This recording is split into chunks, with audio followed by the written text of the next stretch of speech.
So often, as we've been discussing, we get wrapped up either emotionally or intellectually, and we divide what's going on into, not something that's whole, but into parts that make us feel anxious, depressed, worried, shameful, etc. A lot of this manifesting stuff is seems very much like head work. When someone like Neville says use your imagination, he means imagination in its totality, in its wholeness, right? Your imagination is your whole world.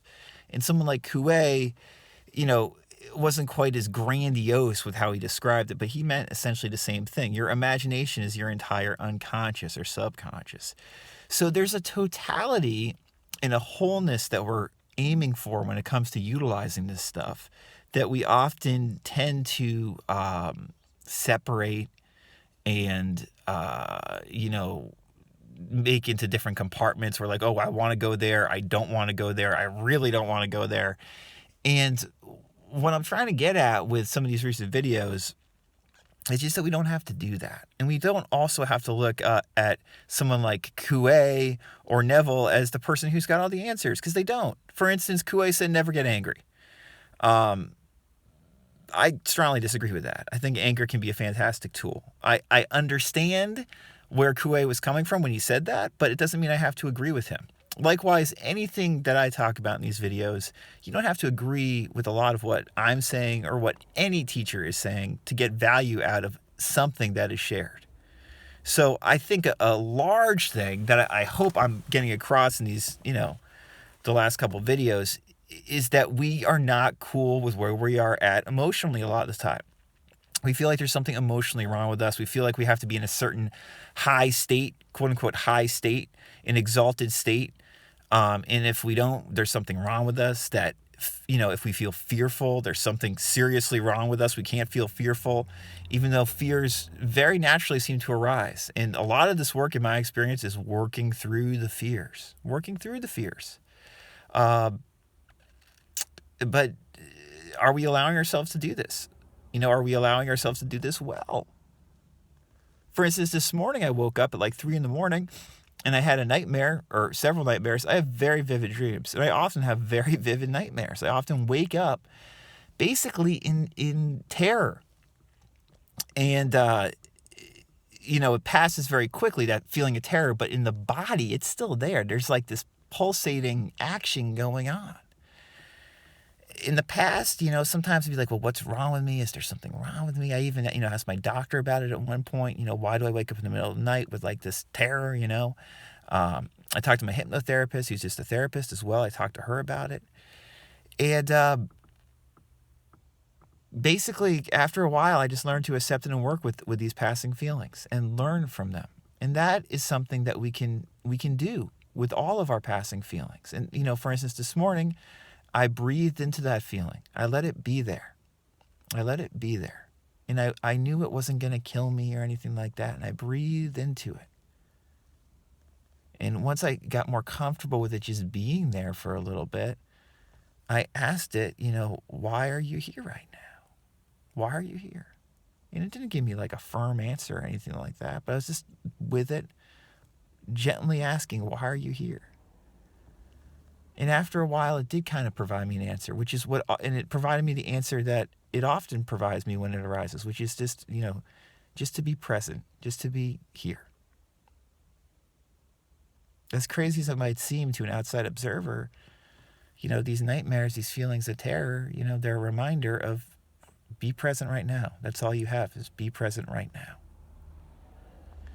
And we can look at them as adversaries and foes. And I've done that plenty of times where I'm like, why do I have these crazy nightmares, for instance? Or we can look at them more intimately as just part of life, part of the holistic whole that we experience. And that there's not necessarily anything really wrong with them. And they're just passing. And they can be actually gentle reminders or harsh reminders of the reality of life, one could say. The reality of life taking place right now. And how do we feel about right now? How do we feel about right now? Are we okay with right now? Or are we not okay with right now? Right now is happening no matter what. And we can learn to be more okay with that. And we can do that by feeling our emotions more openly and being okay with our feelings when they're there. And we can learn how to do that by being more rational about these feelings while they're there and more rational about what we really want. And I'll tell you what, I think everybody really wants to feel okay right now. And we can be more rational about that, about being here right now and being okay. So I want to read an excerpt from a book I've mentioned recently a few times called Emotional Intimacy. Is the name of the book. I'd show you the cover, but I'm afraid I'm going to lose the page. Emotional Intimacy by Robert Augustus Masters. He's also the guy who wrote Spiritual Bypassing, the book on spiritual bypassing called Spiritual Bypassing, which I did a podcast episode of the other day. Masters is extremely good, a master, at describing how we can become more emotionally intimate with ourselves. And his advice is just, it's very good in that way. So here's an excerpt. He writes, in intimacy, we are deeply relating to an quote-unquote other, a person, object, or state. And we become close to it in a manner that transcends mere proximity. When it comes to cultivating intimacy with something, connection with it and separation from it are not opposites, but rather fluidly intertwined dance partners. When we become intimate with a particular emotion, we no longer treat it as a bad thing, regardless of how uncomfortable it may be when it arises. We welcome the emotion, so to speak, into our living room, giving it enough space to breathe and flow and evolve without necessarily adopting its viewpoint or presenting context. Part of our chosen intimacy with it involves clearly seeing not only its energetic characteristics and somatic signs, but also its take on a given situation.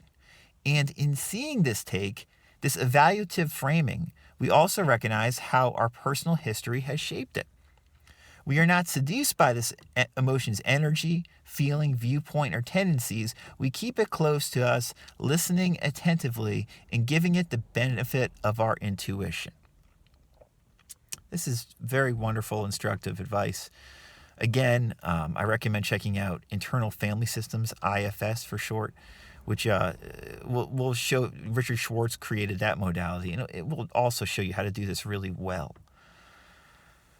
Again, we're not seduced by an emotion's energy, feeling, viewpoint, or tendencies. We keep it close to us, listening attentively, and give it the benefit of our intuition. And, again, if we've gotten into these imaginative exercises like that Neville or Joseph Murphy teaches, it's really easy to do this and to imaginatively work with this emotion, whatever the emotion may be, even if it is the emotion of like the terror of awakening from a nightmare.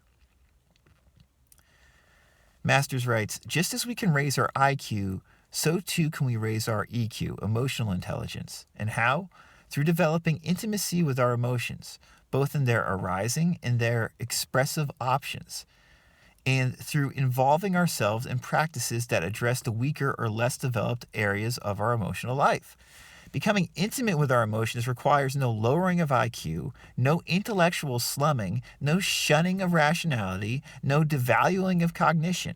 As our EQ, emotional intelligence, goes up, especially through our increasing capacity for emotional intimacy, our IQ may also go up. And why? Because we're broadening and deepening our scope, bringing more of us to whatever we are facing or dealing with. Put another way, we're operating from a fuller sense of self. After all, emotion includes not only feeling and social factors, but also cognition. Emotion and rationality can, of course, function separately, but they function optimally when they work together.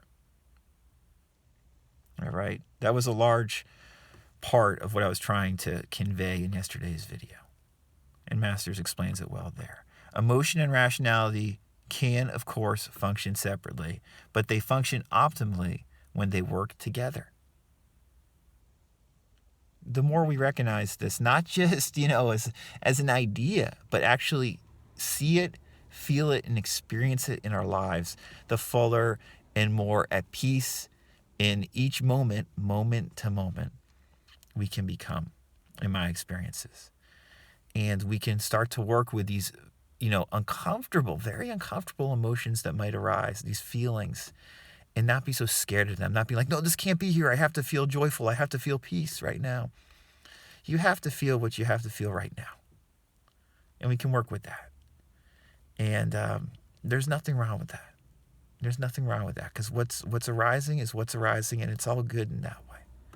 Again, emotion and rationality can, of course, function separately, but they function optimally when they work together.